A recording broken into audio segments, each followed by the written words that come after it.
മമ്മൂട്ടിയുടെ തമിഴ് ചിത്രം പേരൻപിനായി ആരാധകർ കാത്തിരിക്കുകയാണ്. ഫെസ്റ്റിവലുകളിൽ വിജയം നേടി ഒടുവിൽ പ്രേക്ഷകരിലേക്ക് എത്താൻ പേരൻപിലെ അമുതൻ തയ്യാറാകുമ്പോൾ സിനിമയിൽ മമ്മൂട്ടി വാങ്ങിയ പ്രതിഫലത്തുക വെളിപ്പെടുത്തുകയാണ് ചിത്രത്തിന്റെ നിർമ്മാതാവ് PL തോനപ്പൻ. പേരൻപിൽ അഭിനയിക്കാൻ മമ്മൂട്ടി ₹1 പോലും പ്രതിഫലം വാങ്ങിയിട്ടില്ലെന്ന് അദ്ദേഹം പറയുന്നു. ഒരു ചാനലിന് നൽകിയ അഭിമുഖത്തിൽ മമ്മൂട്ടിയുടെ സാന്നിധ്യത്തിൽ തന്നെയായിരുന്നു നിർമ്മാതാവ് ഈ കാര്യം തുറന്നു പറഞ്ഞത്. എന്തുകൊണ്ട് പ്രതിഫലം വാങ്ങിയില്ല എന്ന ചോദ്യത്തിന് എല്ലാ സിനിമയും പണത്തിനു വേണ്ടി ചെയ്യാൻ കഴിയില്ലെന്ന് മമ്മൂട്ടി മറുപടിയും നൽകി. മമ്മൂട്ടിയുടെ വാക്കുകൾ ആരാധകരും ഏറ്റെടുത്തിരിക്കുകയാണ്. മമ്മൂട്ടിയുടെ അഭിനയ ജീവിതത്തിലെ ഏറ്റവും മികച്ച കഥാപാത്രങ്ങളിൽ ഒന്നാണ് അമുതൻ എന്ന അച്ഛൻ വേഷം. പാപ്പയായി എത്തിയ സാധനയുടെ പ്രകടനവും ഗംഭീരമാണ്. അഞ്ജലി അമീർ, സമുദ്രകനി എന്നിവരാണ് ചിത്രത്തിലെ മറ്റ് അഭിനേതാക്കൾ.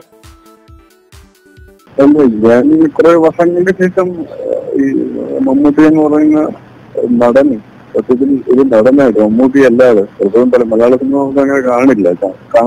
ഇപ്പൊ കുറച്ച് നാളായിട്ട് അത് സംവിധായകരുടെ കുഴപ്പമാണോ കുറ്റന്റെ പ്രശ്നമാണോ എന്ന് അറിയത്തില്ല. പക്ഷെ അതിനുശേഷം ഇപ്പോഴാണ് ഈ പേരന്റ് കണ്ടപ്പോഴാണ് ആ ഒരു സന്തോഷം പുള്ളിയൊരു ഭയങ്കര ക്യാരക്ടറായിട്ട് കഥാപാത്രമായിട്ട് ഇത്രയും നന്നായിട്ട് അഭിനയിച്ചതായിട്ട് ഫീൽ ചെയ്തു.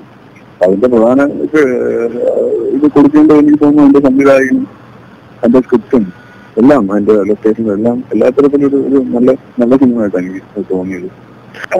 മറ്റ് പൊളിറ്റിക്സ് ഒന്നും ഇല്ല എന്നുണ്ടെങ്കിൽ, മറ്റ് പൊളിറ്റിക്സോ അല്ലെങ്കിൽ മറ്റു വേറെന്തെങ്കിലും ഒന്നും ഇല്ലെങ്കിൽ എനിക്ക് തോന്നുന്നു ഉറപ്പായിട്ട് ഇദ്ദേഹത്തിന് കൊടുക്കേണ്ടതാണ്. നാഷണൽ അവാർഡ് നേരത്തെ കിട്ടിയ സിനിമ മോശമൊന്നല്ലോ, അതിനേക്കാളും ഒക്കെ നല്ല മികച്ച അഭിനേതായിട്ടാണ് എനിക്ക് വ്യക്തിപരമായിട്ട് എനിക്ക് തോന്നി. ഇതൊക്കെ ഉറപ്പായിട്ട് നാഷണൽ അവാർഡ് അതിനപ്പുറം മുകളിൽ എന്തെങ്കിലും ഒരു അവാർഡ് ഉണ്ടാകും കൊടുക്കാൻ പറ്റുന്ന തരത്തിലുള്ള പെർഫോമൻസ് ആണ് കണ്ടത്. ഇന്നിപ്പോ അതിന്റെ ഇടയിൽ ജൂറിയും മറ്റ് പല പൊളിറ്റിക്സും ഉണ്ടല്ലോ, അതൊക്കെയാണല്ലോ പലപ്പോഴും ഇത് നിയന്ത്രിക്കുന്നത്.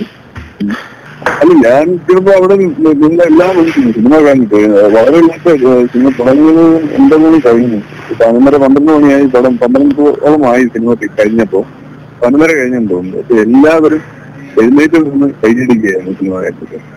അത് നമ്മൾ മാസ്റ്റേഴ്സിന്റെ സിനിമകൾക്ക് അങ്ങനെ കാണുന്നുള്ളൂ. അല്ലെ അത്രയും ഔട്ട്സ്റ്റാൻഡിംഗ് ആയിട്ടുള്ള ചില സിനിമകൾക്ക് മാത്രമേ അങ്ങനെ എല്ലാവരും എഴുന്നേറ്റ് നിന്നിട്ട് കൈയടിക്കുന്നു. ഇതിന് ഞാൻ കണ്ടു, എല്ലാവരും എഴുന്നേറ്റ് നിന്ന് ഒരാൾ പോലും ഇരുന്നിട്ടില്ല എന്നുള്ളതാണ്. അത്രയ്ക്കും ആൾക്കാരെ പിടിച്ചു വിളക്കുകയും ഒരു ക്യാരക്ടറും അതിന്റെ കഥയും അതിന്റെ മേക്കിങ്ങും അതിന്റെ ലൊക്കേഷനും എല്ലാ തരത്തിലും നല്ലൊരു സിനിമയാണ്. എനിക്ക് തോന്നുന്നു റാമിന്റെ ഏറ്റവും നല്ല സിനിമയാണ്. റാമിന്റെ അത്യാവശ്യം 4 സിനിമ ഞാൻ കണ്ടിട്ടുള്ളതാണ്. കച്ചട തമിഴ്, സംഘമീൻകൾ, പിന്നെ തൊട്ട് മുന്നേ ഇറങ്ങിയ പടം ഈ 4ാമത്തെ പടമാണെന്നാണ് എന്റെ വിശ്വാസം. ഈ 4 പടങ്ങളിൽ ഞാൻ കണ്ട 4 പടങ്ങളിൽ ഏറ്റവും മികച്ച സിനിമയായിട്ടാണ് എനിക്ക് തോന്നുന്നത്. അല്ല, എല്ലാ അസിസ്റ്റിനും നല്ല ചെയ്തിരിക്കുന്നത്, ആരും മോശം എന്ന് പറയാൻ പറ്റത്തില്ല. പക്ഷെ ഇദ്ദേഹത്തിന്റെ പ്രകടനം എടുത്തു പറയേണ്ടതാണ്. കാര്യം പല സീനുകളിലും ഒരു ലിമിറ്റഡ് ഷോട്ടുകളിൽ പോലും പലപ്പോഴും ഇത്രയും ഫ്ലെക്സിബിൾ ആയിട്ട് നിങ്ങൾ പലപ്പോഴും ഇപ്പം പറയുന്ന ഒരു ഫ്ലെക്സിബിലിറ്റി ഇല്ലാത്ത അഭിനയിക്കുന്ന ആള് എന്നുള്ള നിലയിലാണ് പറയുന്നത്. പക്ഷേ ഇത്രയും ഫ്ലെക്സിബിൾ ആയിട്ട് അഭിനയിക്കുന്ന ഈ പ്രായത്തിലും ഈ ഫ്ലെക്സിബിലിറ്റി കാണാൻ പറ്റുമെന്നുള്ളതാണ് ശരിക്കും. You're watching me on metromatney.com. metromatney.com. Subscribe for more videos.